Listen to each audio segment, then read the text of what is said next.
Nós vamos fazer a leitura de Lucas 22, de 14 a 20. Lucas 22, de 14 a 20.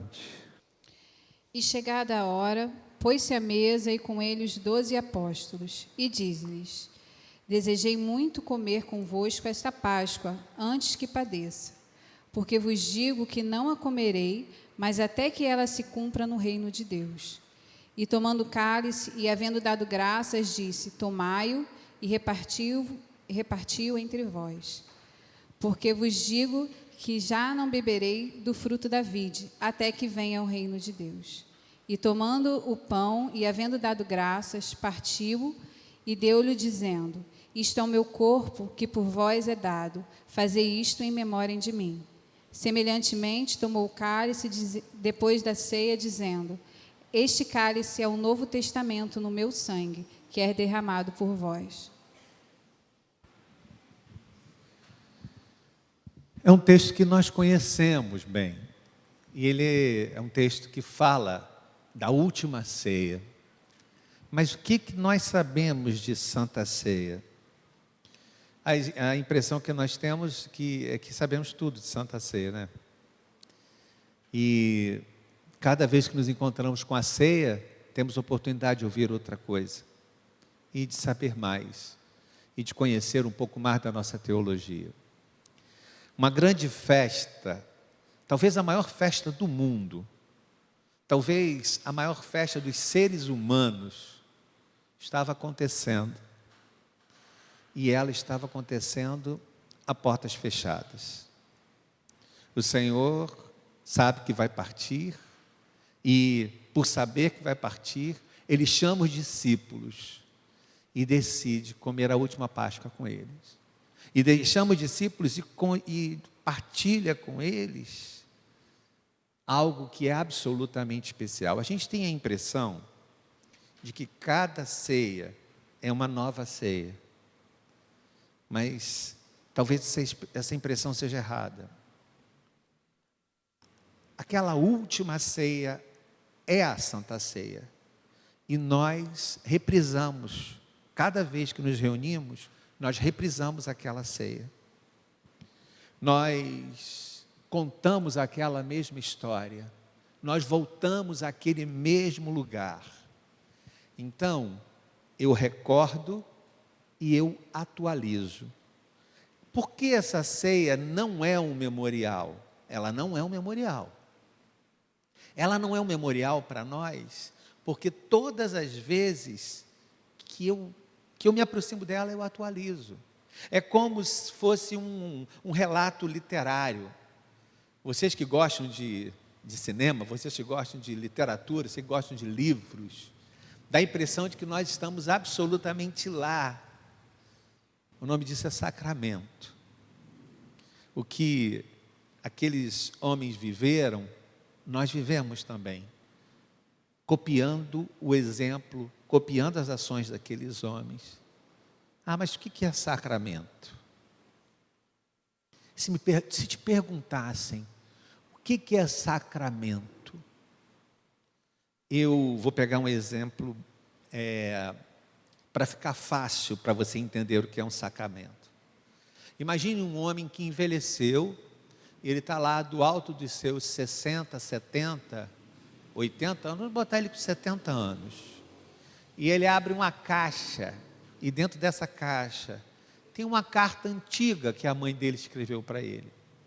E ele abre aquela carta cheia de amor, aquela carta com aquelas coisas que a mãe escreve para o coração do filho.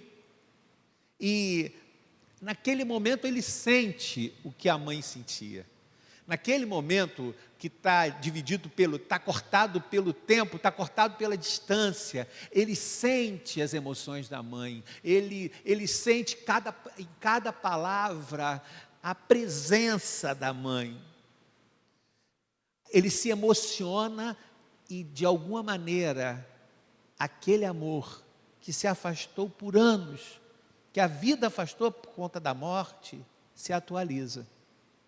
Isso é sacramento.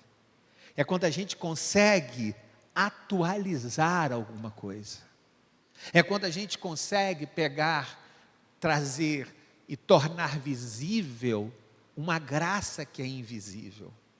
É quando eu consigo naquela carta tornar visível um amor que é invisível, porque eu participo da ceia.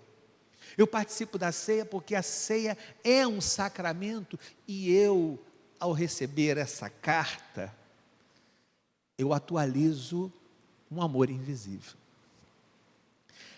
Naquele dia, o que estava acontecendo com aqueles homens é que eles estavam atualizando uma promessa, que era a promessa da redenção. O que acontece com a gente, cada vez que a gente senta em torno dessa mesa, cada vez que a gente participa dessa mesa, é que a gente está atualizando o amor, como um filho que não vê a mãe, mas passa a ver o amor. Como assim? Ele não vê a mãe, mas ele passa a enxergar o amor da mãe. Isso é sacramento. Por que esse momento se tornou isso tudo? Esse momento se tornou isso tudo porque eles entendiam que era preciso dar valor a esse momento como Jesus deu.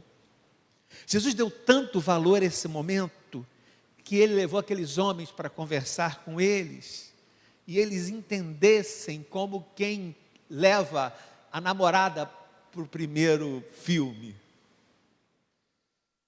Imagina, eu não sei se vocês lembram disso. Levar a primeira namorada para o primeiro filme. Ou para o primeiro lanche. Não tem a ver com o filme. Cá para nós, você pouco deve ter visto o filme.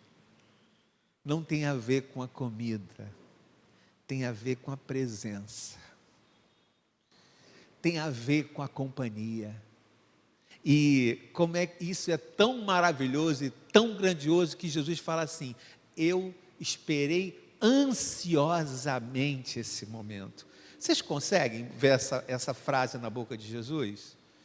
Um Deus que se expressa, ele é tão humano, ele é tão cheio de humanidade, que ele se expressa e diz assim: eu fiquei ansioso. O Deus ansioso.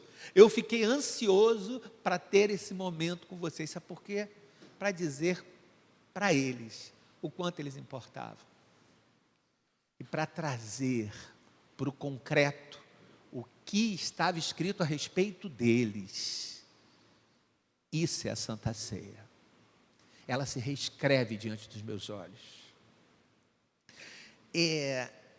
Irmãos, quem ama requer companhia. O Senhor fez isso o tempo todo. Ele ensinou isso quando ele precisou de amigos para orar. Ele ensinou isso no Monte da Transfiguração. Ele ensinou isso nesse momento. Quem ama requer companhia. E se alguém requer companhia, vou dizer uma coisa para você. Às vezes, aquele que requer companhia reclama companhia. Deixa eu fazer um parênteses aqui.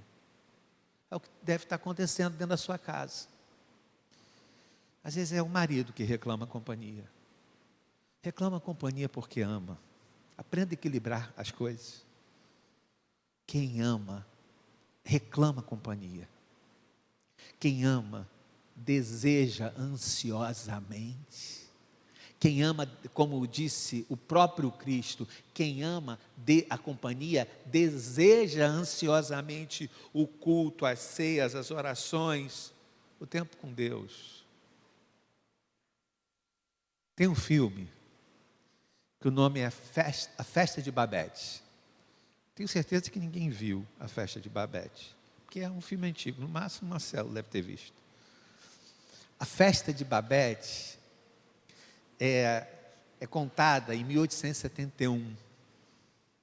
Uma mulher em fuga da perseguição francesa, ela se refugia na Dinamarca. Ela vai trabalhar numa casa e ela cozinhava muito bem. E nessa casa, as filhas do pastor, um pastor tinha morrido e as filhas do pastor tocavam uma congregação pequena. Mas a congregação cada vez diminuía mais. As pessoas iam envelhecendo, iam morrendo, e as filhas ficaram lá e ficaram do lado do pai e tocaram aquela congregação. Elas tiveram oportunidade de casar e largar a cidade, mas elas não tiveram coragem de largar a congregação, então elas decidiram ficar do lado do pai. Babete chega na casa delas, e Babete diz para elas: eu vou trabalhar aqui, mas não temos condição de te pagar, eu vou trabalhar de graça. Babete trabalha 14 anos de graça lá para elas. Um dia, Babete descobre que ganhou um prêmio lá na França, e um amigo intermediou isso, e fez chegar o dinheiro a ela. Babete pega aquele dinheiro, que talvez era a hora de ir embora e deixar aquela família, aquela congregação. Babete faz uma festa para que todo o entorno conhecesse a congregação. Faz uma festa e celebra 100 anos do pastor que havia morrido. A festa de Babete mostra um pouco sobre a partida. A festa de Babete fala de um Deus poderoso que se reúne com seus filhos para jantar, para dizer: eu quero a sua companhia, para dizer de alguém que quer jantar com você, porque Deus não é só amor. A gente diz Deus é amor. Gente, Deus não é só amor, Deus é amizade. Em outras palavras, o que Deus quer de mim, o que Deus quer de você, é que você jante com Ele. Você está convidado a jantar com Ele. Deus quer relacionamento. A ceia transforma um momento simples em algo absolutamente eterno e sagrado. Você precisa jantar mais com Deus, porque você talvez me lembre aquele filho que liga só para pedir, que está viajando, que está morando em outro lugar, e liga só para fazer pedidos. Já não janta mais com os pais. Aquele que não liga para o papo, não liga para a conversa, liga só para pedir. Suas orações são cheias de pedidos. Para que a gente faz a Santa Ceia? A Santa Ceia é para gravar a memória desse tempo. Esse momento não poderia ser um momento qualquer, mas se transforma num momento absolutamente especial, porque o Cristo decidiu gravar esse momento. A Santa Ceia é pensar e celebrar, porque às vezes a gente pensa que a Santa Ceia é só uma celebração. A Santa Ceia não é só uma celebração, a Santa Ceia eu tenho que pensar e celebrar. Sabe por quê, irmãos? Porque eu tenho que me perguntar quais são os desdobramentos do que eu vou viver aqui. Eu tenho que saber aonde a minha fé é tocada na hora que eu ceio. O que essas coisas aqui, esse momento que nós vamos viver, de que maneira isso toca a minha fé. Então eu queria que você gravasse a frase do Senhor: isso é o meu corpo. Vocês podem repetir? Isso é o meu corpo. Quando a gente vem para a Santa Ceia, a gente ouve o Senhor falar: isso é o meu corpo. Mas na hora que a gente vem para a Santa Ceia, o Senhor me ouve falar. E sabe o que o Senhor me ouve falar? O Senhor me ouve falar o seguinte: isso é o meu corpo. Deus diz para mim: isso é o meu corpo. Eu digo para Deus: isso é o meu corpo. Eu digo para Deus que esse é o meu corpo. Um corpo que eu empresto às minhas mãos, um corpo a que eu empresto as minhas pregas vocais, um corpo a que eu empresto os meus braços para abraçar e servir alguém, um corpo que empresta o seu coração. É um encontro dessas duas palavras. Na Santa Ceia acontece um eco gigantesco, um eco metafísico, um eco absolutamente significativo para a nossa fé, e esse eco isso é o meu corpo, isso é o meu corpo. Jesus diz para mim, isso é o meu corpo, e eu digo para Jesus, isso é o meu corpo, isso é o corpo que eu tenho para te oferecer, Senhor, com esse corpo que eu vou abraçar. Porque às vezes, irmãos, as pessoas sofrem tanto, que o Cristo que está dentro daquela pessoa, ela não consegue ouvir. Então é preciso que o Cristo que está dentro de você, converse com aquela pessoa. Porque quem perdeu alguém, está com a vida tão embaçada, quem está triste, está com a vida tão embaralhada, que precisa que esse corpo converse, que essa garganta fale. Senhor, quando eu me aproximo da Santa Ceia, eu ouço, isso é o meu corpo, mas eu digo para o Senhor também, isso é o meu corpo. Usa o meu corpo para fazer a tua vontade. Usa o meu corpo em favor do Evangelho. Usa o meu corpo em favor das crianças da igreja, em favor das mulheres da igreja. Usa o meu corpo para além das minhas convicções, para além dos meus desejos, para além das minhas opiniões, para além dos meus posicionamentos políticos, para além, usa o meu corpo, me usa, para além do que eu acho, usa o meu coração, usa minhas mãos, usa os meus olhos.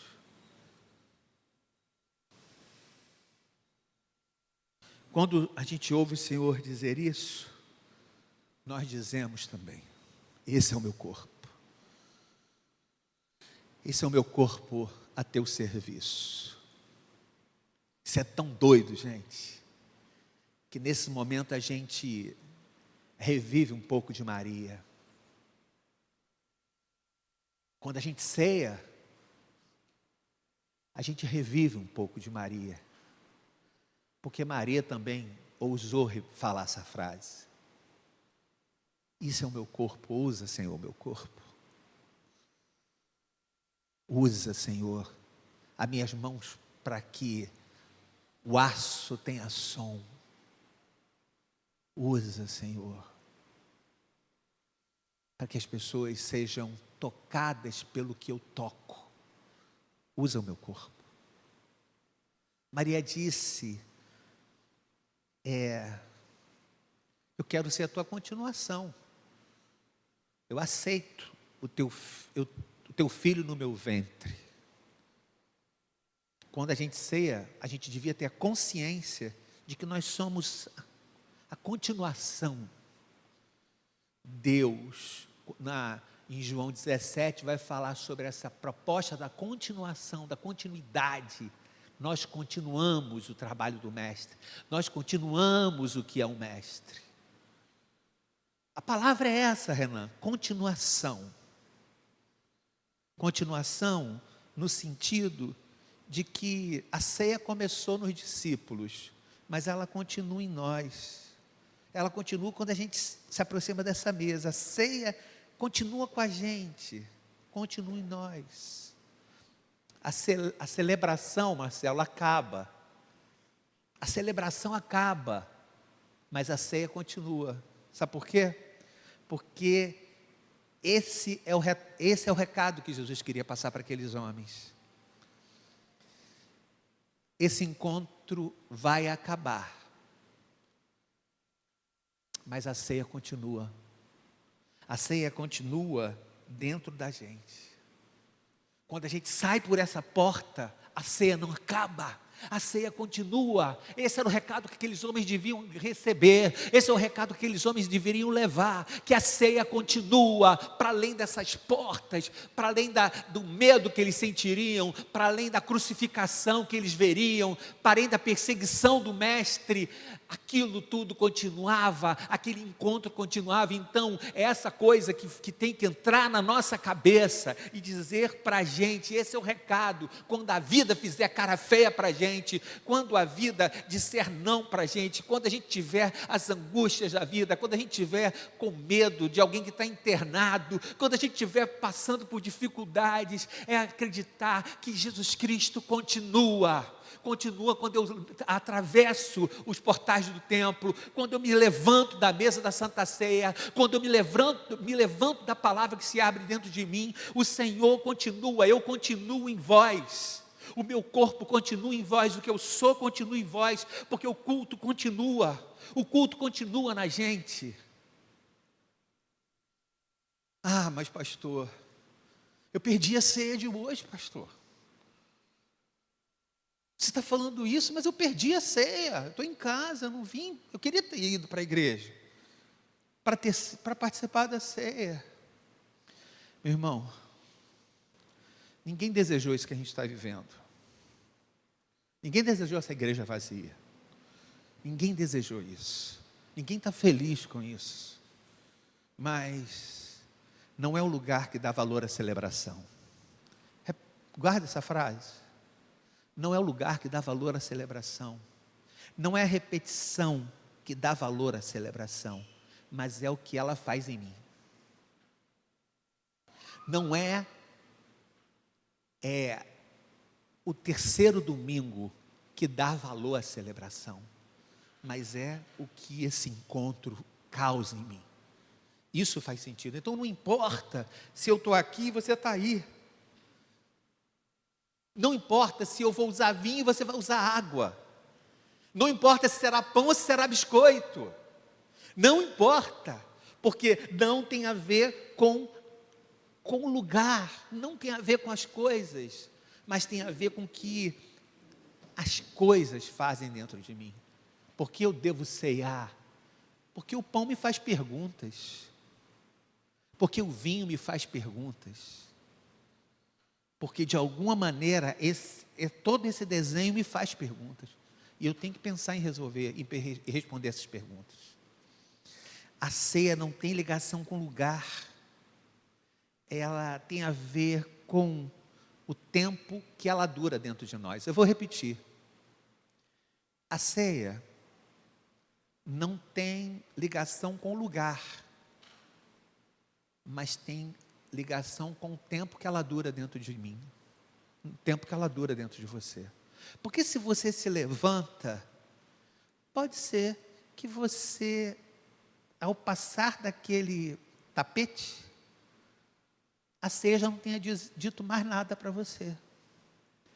A ceia, ela faz sentido a partir do tempo que ela dura dentro de mim, a partir das convicções que ela cria dentro de mim, a partir das certezas que ela me faz reviver, como quem abre uma carta e sente todos os amores daqueles que a escreveram, porque a palavra vira carta escrita para a minha alma e para a sua, e a gente abre essa palavra e vive esse momento. O convite que eu queria fazer a você é exatamente esse. Leve a ceia para casa. Não deixa a ceia aqui, leva a ceia para casa. Leva a ceia e usa tudo que você ouviu, tudo que você tem de certeza de que foi por você, foi por mim. Tudo que vai fazer a gente enfrentar essa vida, tudo que vai fazer a gente enfrentar as lutas, tudo que vai fazer a gente enfrentar as agruras da vida, é aquilo que permaneceu dentro de mim. É o corpo do Senhor que permanece dentro de mim. Pão continua sendo pão, vinho continua sendo vinho, mas o Senhor permanece dentro de mim. Porque há um encontro real, sacramento, sinal visível de uma graça que é invisível. Sacramento. Por isso que é tão lindo cear. Por isso que é tão especial cear. Conclusão. Eu queria aquela senhora, eu sei que tu me sondas. Pode ser? Depois? Agora? Pai Nosso na ceia. Conclusão, o que eu vou levar para casa? Eu pedi para ele uma música E eu vou te dizer por que eu pedi essa música. O que eu vou levar para casa? A ceia não termina. O que termina é a celebração. Cear é mais do que colocar pão e vinho na boca. Tem a ver com os recados de Deus para a nossa vida. Na ceia, eu ouço, isso é o meu corpo. E eu digo, isso é o meu corpo. Na ceia, acontece um troço estranho, que não é para te julgar, tá? Não é para te julgar. Mas na ceia eu ganho um espelho. Cada um ganha um espelho na ceia. Cada um tira de dentro da sua caixa um espelho. E a gente tem opção de olhar para esse espelho ou não.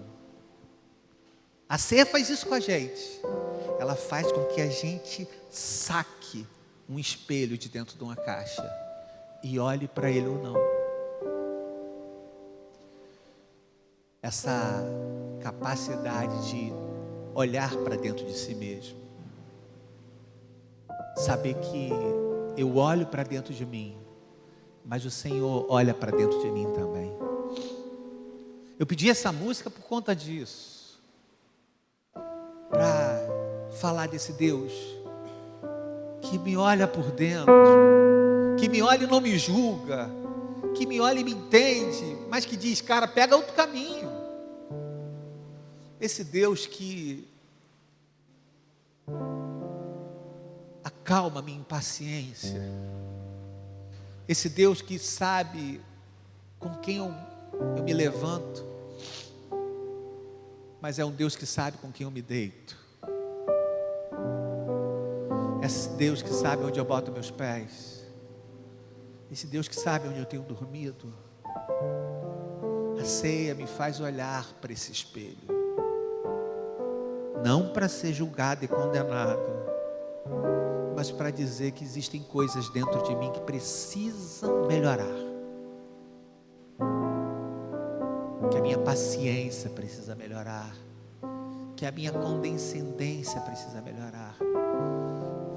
Que a minha mesquinhez tem que diminuir. Que as minhas invejas tem que se calar. Que a minha raiva e o meu ressentimento tem que dissolver. Há um Deus que nos sonda. Nós vivemos essa experiência agora. Há um Deus que nos sonda e nos ajuda a dissolver coisas dentro de nós. Há um Deus que nos sonda e fala, examine-se o homem a si mesmo, coma do pão, beba do vinho.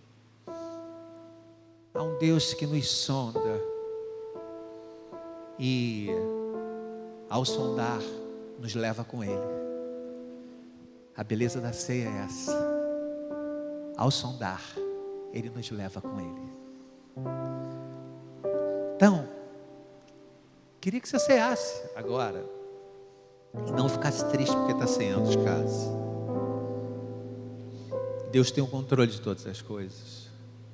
Não ficasse triste porque você não pode estar na igreja. A igreja está aí na tua casa. Jesus Cristo está aí na sua casa. E Jesus Cristo há de te ajudar a sondar seu coração e dissolver o que é para ser dissolvido. Talvez você precise dissolver coisas. Talvez você precise dissolver coisas. Talvez você precise dissolver memórias. Talvez você precise dissolver lembranças. Talvez você precise dissolver alguns ressentimentos. A ceia nos faz olhar para esse espelho, por um Deus que me sonda, me conhece e me ajuda a dissolver o que eu preciso dissolver. Vamos ceiar juntos? Enquanto eu me preparo para isso, enquanto você se prepara para isso, pegando pão, vinho, pão, água, biscoito, água, não tem a ver com os elementos, tem a ver com a duração. Não é isso que a gente falou hoje? Tem a ver com a duração, tem a ver com o que a memória vai fazer em mim, tem a ver com o que eu vou levar para casa, tem a ver com dizer: esse é meu corpo. Ouvir da cruz: esse é meu corpo. E dizer para a cruz: esse é meu corpo. Isso é Santa Ceia. Deus me dê tempo de vida para eu ceiar muitas vezes com essa igreja. Deus me dê tempo de vida para eu ceiar muitas vezes com essa igreja. Deus te dê tempo de vida para você ceiar, para você se encontrar com Ele, levar Ele dentro de você quando os portões se fecham. Deus te dê tempo de sondar aquilo que precisa ser mudado.